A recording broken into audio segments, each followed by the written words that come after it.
Hey guys, do you know what update this is? Do you know what update this is? It's update 1.67.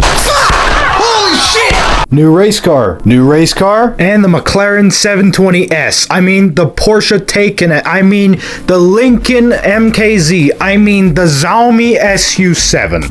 That last one is definitely going to be a good car. The very first thing I did this update was take a picture of this MR2 in front of Chuck E. Cheese. A powerful rat named Charles Entertainment Cheese. And then I learned a little bit about Hyundai. Very interesting. And then I bought the cars. Here's what color the Xiaomi comes in. None of the other cars have any color variants. Now I'm going to talk about the Xiaomi now, and I'm going to be very unbiased and professional about it. You have a car. You have a car. This thingy-majigger right here heavily reminds me of the Polestar 5 because it says it has a lot of horsepower, but it doesn't feel like it has that much horsepower. It weighs so much that it will never stop or change direction no matter what you do with your inputs, and it has so much goddamn torque that you can't come out of a corner without looking like Keiichi Tsuchiya. It also reminds me of the McLaren 720S, Porsche Taycan S, and Lincoln MKZ. But that's not because it drives like any of those cars. I've been waiting a long time to poke fun at this guy. Now that it's here, the Polestar kind of took that all away. Because it really just does feel like a more sport-oriented Polestar. So do I like this thing? No. I didn't expect to either. It's not that I hate electric cars, I just hate these kind of electric cars that are so loaded up with tech and garbage like cameras and safety features and speakers in the seats and dumb crap like that it makes it so much less energy efficient. This car weighs, what, like 5,500 pounds or some shit? Holy guacamole, chat. Does it really need to weigh that much? Did you really have to put fucking 12 iPads in front of me while I'm driving? No. The answer is no. Take all that shit out so it's more energy efficient and actually saves the planet instead of building it to be this political device that it really shouldn't be. It really shouldn't be a conversation or like an argument that we need to not have emissions come out of cars. What the fuck, guys? Just make the damn car work! Stop making about politics! Make the car work! Now, when you rip out all the weight, give it downforce, give it suspension, give it brakes, all that junk, the car is perfectly fine. Still not really my cup of tea, still too much torque that you can't really control, and overall, it's still boring as fuck to drive, but at least now it's pretty damn quick. Thank you, China. Very cool. I would say that in Chinese, but I tried to figure out what that was, and it's a tongue twister, man. Not to be rude, but how do you guys even say this? Look at this. Jeje Zonggo Tai Bangle. Jeje Zonggo Tai Bangle. Jeje Zonggo Tai Bangle. Try saying that 10 times fast. In stock form, if I remember correctly, the new Hyundai is the slowest Group 4 car ever. That doesn't mean it's bad by any means, it's a TCR spec car.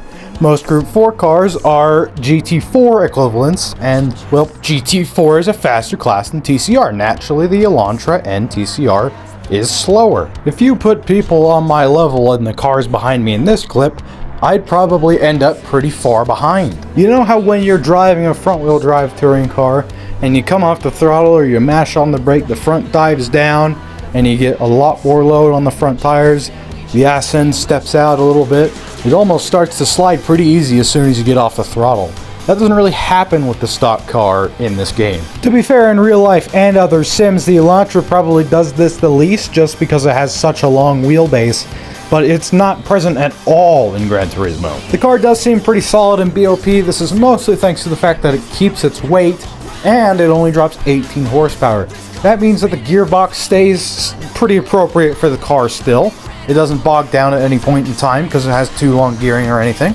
I can't really speak on its pace compared to other cars, but it feels pretty solid. From the testing that I did, it was pretty quick in BOP. It's definitely not the fastest just because it is front-wheel drive, and even if it were quick on pace, it would eat the front tires too fast, so in any kind of race with tire wear, it would just not work out very well. I like this thing a lot more than I thought I would. It's like a million times better than the Elantra road car, which, don't get me wrong, it's not hard to do. And it's just super solid in terms of raw pace and drivability. What? I'm sorry, you said we have to drive the Elantra road car for this update? Why? Oh, for fuck's sake! Let's be honest with ourselves. Every single front-wheel drive Group 4 car, when you slap the turbo on it, doesn't really drive that good anymore, does it? There are a few that have been drivable. For example, I think the Scirocco's pretty good. But then a question of how long the front tires are gonna last comes into play. And the answer is... I will say that in my opinion, the Elantra is the new, most drivable front-wheel drive Group 4 car when you upgrade it. But it does still have the tire problem, obviously. It's pretty damn quick. It's definitely not as competitive as all-wheel drive or rear-wheel drive cars that have been turboed, but it's really not that bad. It's better than the Scirocco, and I've always really liked the Scirocco even with the turbo. To be completely honest, there's not a lot to say about it just because it's got that one critical flaw, and that's really the only thing that you can compare it to. You can ask yourself, okay, is this drivable? Yes. Okay, it's better than the other ones. The tires still suck though. You know, there's not ever really going to be a fix for that. Even running hards, there's just the ratio of front to rear wear. No matter how you set the car up or how you drive or anything, the fronts will just go so fast, and it really isn't a viable option for anything with tire wear. If for some reason you came across a lobby with turbos allowed and no tire wear, it could be okay if it's a high-speed track, because it really doesn't spin its wheels too much in the low speeds. It does have plenty of grip when it comes to acceleration and turning and stuff. Like, it doesn't feel bad. You don't drive this car and think, oh yes, this is the most open diff front wheel drive piece of shit I've ever driven. No, it handles its power okay. But at the end of the day, it's still the same problems that have always plagued this category of car, which is unfortunate. But overall, it's a huge step up from the Elantra road car, and I'm so glad we're getting updated racing cars. Even if this car was shit, I'd still like it just because it's a new Group 4 car to play with. I think the new Porsche actually drives best in stock form. I don't know what it is, maybe it's just the perfect speed for the amount of downforce that needs to flow over the car, but it feels so stable, and it sounds so good, and it looks brilliant.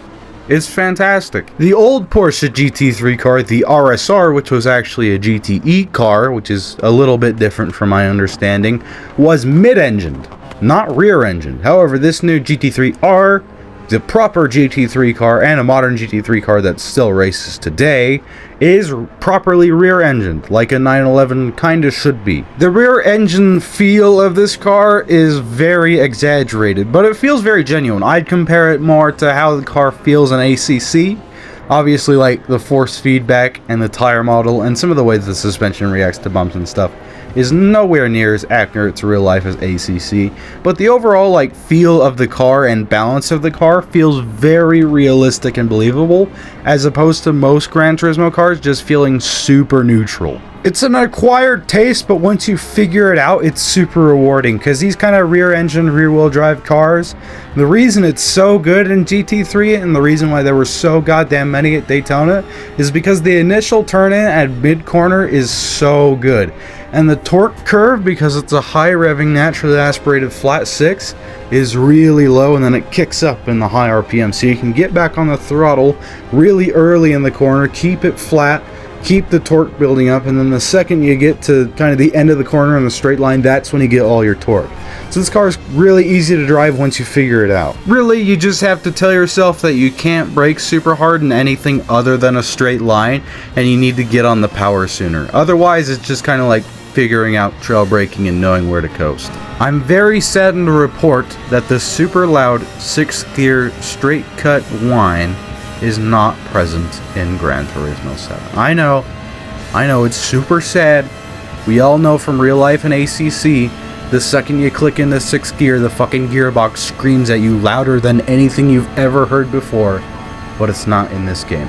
I'm sorry. Similar to the 296, the 911 GT3R does have vents on the fenders, endurance lights, and looks like different rear bumpers, maybe like a camera and some extra things on the diffuser that you can pick between. Very nice to see some variation in GT3 cars, especially with the endurance lights. The endurance lights are awesome. Speaking of lights, I figured you'd be able to change the color of the auxiliary lights, but I couldn't. I'm pretty sure they're stuck as red. I thought that they'd be under like headlight covers or whatever, but no, it's just, you know, clear and yellow like it usually is. Under BOP, the car is gutless. It has no power. Even if you do nail the corner exit in this car, you're probably still going to get passed on the straight. In traffic, this car is not going to be strong under BOP unless, of course, it's a field of just more Porsches. Like, I'm sorry, it's just not competitive with other cars around it. But in clean air, it's not too bad. It's pretty quick still, but I'm not going to drive it in BOP until some changes come and maybe it gets a little bit more power. For some reason, maybe it's just me or the different track or the traffic's not as fast in this race or something, but the rear engine-ness of this car felt heavily exaggerated under BOP, like more so than the stock car. So I don't know, maybe it's harder to drive under BOP too. I don't think they changed the weight too much, but it definitely felt different and more difficult to drive under BOP. But I still do like that. I like the challenge and I like how genuine the rear engine-ness feels, but it's definitely not going to be for everybody. It's really hard to learn, and you need to learn it if you want to drive this car above like 40 miles an hour. When you turbocharge this car and tune it and stuff, it's just not drivable anymore. It's already got such a huge torque curve naturally aspirated that when you put a bunch of boost at the top of that, it's just completely undrivable. 99% of the time, you're going to get on the power too late and have no power going down the straight. You're going to get on the power too early and spin, or you're going to get on the power just right and have a bunch of wheel spin because you're trying to put 800 horsepower into the ground in like third gear. In like a competitive scene, I think the car is going to be a little bit underwhelming because it's so hard to drive and really not rewarding enough.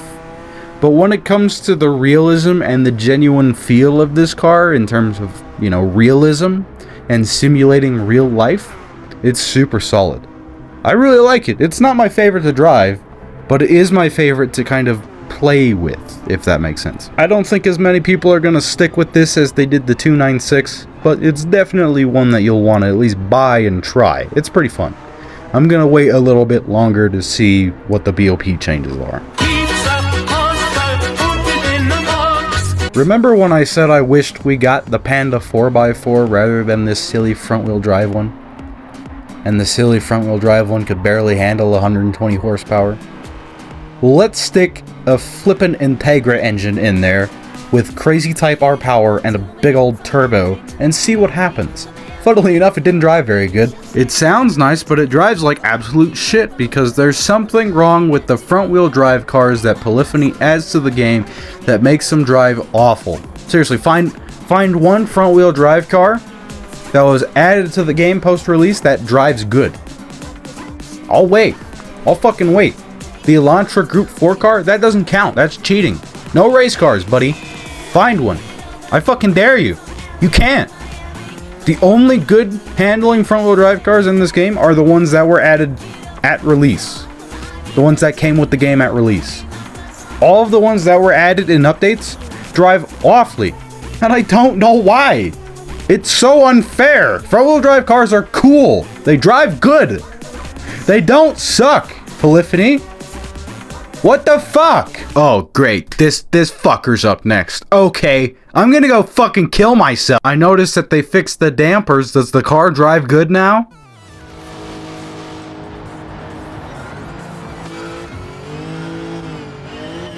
Not really, no. Still kind of drives like fucking garbage. I mean, I like this engine on the other swaps. I think the Celica got this engine or something. It was fine. Dude, fuck. You can't make me drive a car that I don't... no, I'm fucking done. I'm not driving this. Un verre vers verse, un verre vers un verrier vers 20 heures. Wow, would you believe me if I told you it's the exact fucking same as all the other front-wheel drive cars that have way too much fucking power going in the front fucking wheels? Wow, it is? Holy shit, I never would have seen that coming. Thanks for telling me, guys. What the fuck? I'm glad that we have this racing engine from a fictional Volkswagen put into this front-wheel drive Peugeot 205 GTI from the fucking 80s that makes 800 horsepower and will never fucking put that power down because it can't handle like 300 from the stock engine instead of, I don't know, the fucking 3-cylinder in the GR86!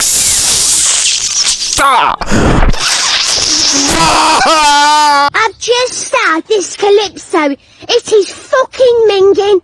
Paradise Punch Lemonade. It is fucking minging. Suck your dad.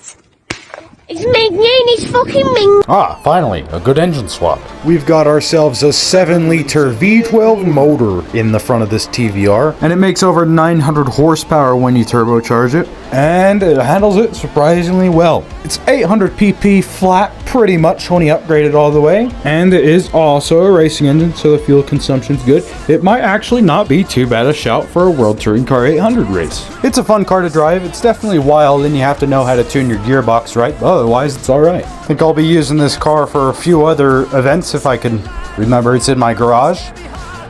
I have so much fucking garbage, I don't know if I'll ever dig through it to find it ever again. But it was fun. It is a bit expensive to do, but I'd recommend you try this one. Toyota. Okay, so the Toyota Crown gets the turbocharged V12 from the Pagani Huayra, and that's a lot of power for a car like this. I don't know what they were thinking, but whatever it was, they got it right, man. This car drives totally fucking fine. It's really not that bad to drive. I mean, it's not perfect, obviously. 1,000 horsepower is still a lot, but it's pretty manageable, honestly. I don't like it more in the TVR because I don't really get the reference. I mean, obviously they're trying to make a Speed 12 with the TVR. I don't know what this is. There's probably like an old Toyota Crown with a V12, but I don't think this one got a V12. And I'm pretty sure it wasn't a Mercedes engine. But no, this one's alright too. I don't think it's as expensive as the TVR. I might be wrong there. Don't quote me on that. If you do it, I probably wouldn't try and get 1,000 horsepower out of it. I'd probably just throw it in and leave it at that.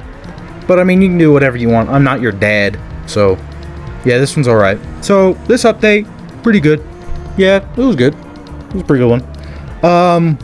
With the 911 being put in, I'm highly expecting the M4 GT3 car and the Mustang GT3 car to come in at some point, and maybe a mix of the GT4 cars as well, since we're getting Group 4s. I don't know. I think we're going to see a few more racing cars is my point, but that's about it for predictions, and that's about it for commentary on the update. Yeah, it's pretty good. Okay, bye. See you in February.